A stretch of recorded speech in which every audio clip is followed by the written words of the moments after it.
So I have one right now that's going, and they are purchasing the home from their father. So we run into, and this is on an FHA loan, I'm just giving you an idea.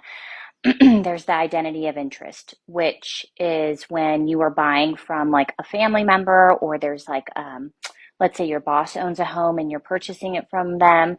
So that would be an identity of interest.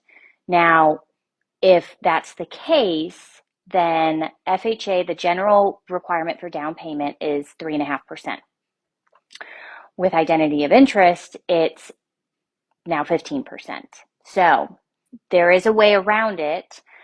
Let's say you're buying a property from your dad, and it's your dad's primary residence, and now he is selling it to you as your primary residence.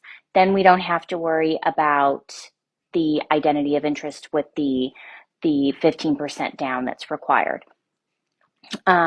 If you've also lived there for at least 6 months predating the purchase contract, and we have evidence like a lease or some type of paper trail to show, we can get around that.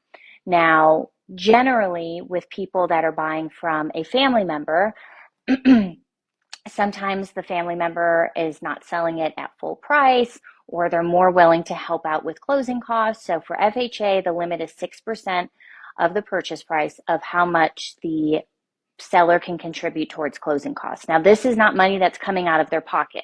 So let's just, for easy numbers, let's say your dad is selling you the home and he wants to sell it for $200,000 to you.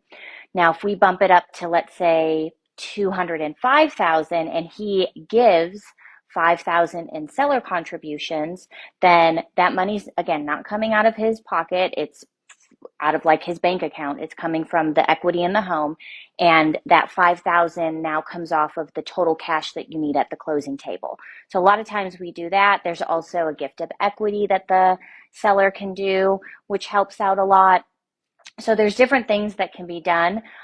Normally it's a lot easier when it comes to someone you're purchasing. You're purchasing from someone that you know, because they're more willing to help out in different ways to benefit you on the financial side of things.